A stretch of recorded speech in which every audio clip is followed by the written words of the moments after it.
Bu videonu TikTokda yəqin ki görmüsünüz. Bunlar sabun ağacının meyvələridir. Ağacda bitən təbii sabun.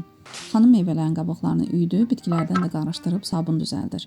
Amma heç nə qatmasanız belə bu meyvələr özü özlülüyündə təmizləyici və mikrob öldürücü xüsusiyyətə malikdir. Tərkibində 54 təsir edici maddə var.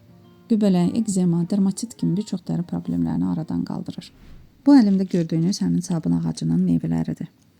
Necə köpükləndiyini indi sizə canlı göstərəcəm. Baxın, bu butulkadakı təmiz sudur. Qrantdan doldurmuşam. İçinə sabun ağacı meyvələrindən bir neçəsini əlavə edirəm. Görürsünüz necə köpüklənir. Suyu köpükləndirən meyvələrin tərkibindəki saponinlərdir, yəni təbii sabun.